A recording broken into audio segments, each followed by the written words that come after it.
Very good morning to all my students. Today I, Tarun sir, your spoken English trainer and grammar trainer, would like to give you few tips how to improve your vocabulary.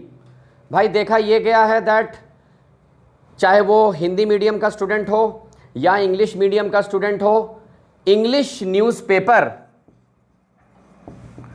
की habit बहुत कम बच्चों में होती है, reading habits.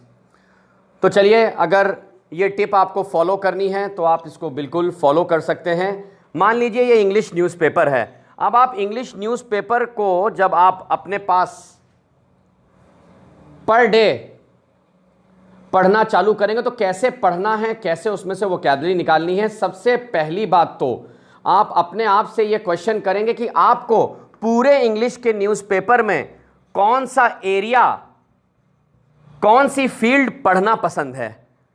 Which field, which is your area of interest. क्या पता किसी को पॉलिटिक्स पसंद है, स्पोर्ट्स पसंद है, एंटरटेनमेंट पसंद है, मनी मार्केट, एटसेट्रा एटसेट्रा। अब ऐसा तो हो नहीं सकता कि पूरे न्यूज़पेपर में आपको कोई भी सेगमेंट ना पसंद हो, दैट इज इम्पॉसिबल।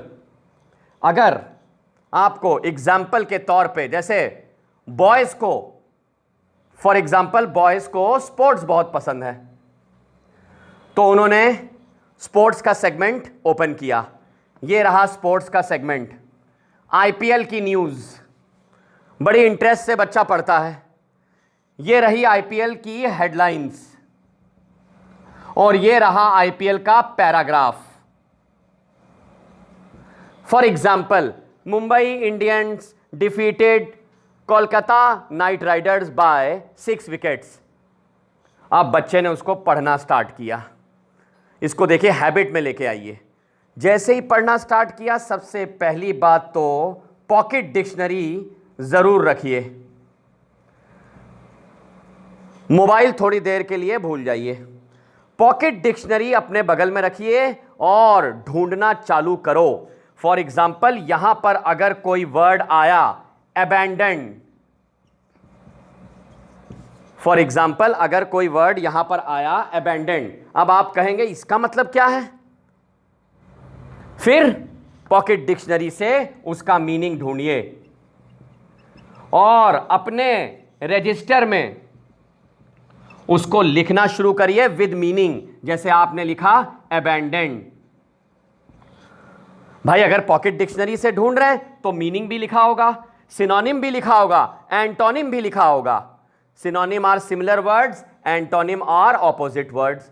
तो देखिए, एक बार मेहनत करने के लिए एक वर्ड पे मेहनत आपने की और आपको 3 चीजें मिल गई। नया वर्ड, उसका मीनिंग मतलब सिनोनिम, और उसी का एंटोनिम मतलब उसका ऑपोजिट।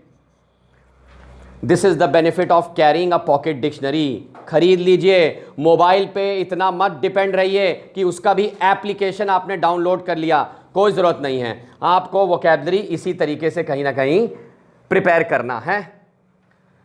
समझ गए? तो डेली केवल 10 वर्ड्स, इतनी हेडलाइंस पढ़िए। मैं ज़्यादा नहीं बोल रहा हूं कि केवल 10 वर्ड्स की मेहनत आपको करनी है। जहां 10 वर्ड्स बन गए, खत्म। फिर अगले दिन आपने स्पोर्ट्स की फिर से न्यूज़ पढ़ी, फिर स्पोर्ट्स की न्यूज़ पढ़ी। मैं किसी चीज़ की गारंटी तो नहीं दे सकता, लेकिन मैं ये बता सकता हूं धीरे धीरे आपको पॉलिटिक्स भी अच्छा लगने लगेगा, मनी मार्केट भी अच्छा लगने लगेगा, एंटरटेनमेंट भी अच्छा लगने लगेगा। तो ये तो पहला टिप है, how to improve your vocabulary. चलिए देखते हैं पर मंथ आपने कितनी वोकैबुलरी सीखी। अगर एक दिन में आपने 10 वर्ड सीखे हैं वोकैबुलरी, तो 30 डेज में आपने 300 वर्ड सीख लिए। Not a problem. पहले फर्स्ट मंथ में आपको इतने ही वर्ड सीखने हैं। सेकेंड मंथ से आप खुद ही इसको डबल कर दोगे, 20 कर दोगे, हो जाएंगे 600 वर्ड्स। अब ये दिमाग में कैसे रहेंगे वर्ड्स, ये बहुत बड़ा क्वेश्चन होता है बच्चों का कि सर 300 प्लस 600, मान लीजिए 2 महीने में मैंने 900 वर्ड्स पढ़ लिए। अब वो दिमाग में कैसा रहेगा बेटा? 70% वर्ड्स दिमाग में रहेंगे, क्योंकि आपने अपनी मेहनत डाली थी पॉकेट डिक्शनरी से ढूंढने में इसको। समझ रहे हैं? आपने मीनिंग भी देखा, ऑपोजिट भी देखा, वो आपकी मेहनत थी। गूगल सर्च करके आपने नहीं किया, आपने लिखा है रजिस्टर में, वो रजिस्टर मेंटेन्ड है आपके पास। मैं ये भी नहीं कह रहा हूं कि 100% आपको याद रहेगा, 70% याद रहेगा, 30% थोड़ा पिक्चर बनी रहेगी दिमाग में कि हाँ हाँ हाँ ये वर्ड मैंने सुना था। सो ये तो केवल पहला स्टेप है, how to improve your vocabulary. You can keep watching my videos, you can subscribe my channel. I will keep posting my videos related to spoken English, personality development, writing English, etc. I am Tarun sir. You can follow me on YouTube. My mobile number is 9839305466. Thank you so much, class.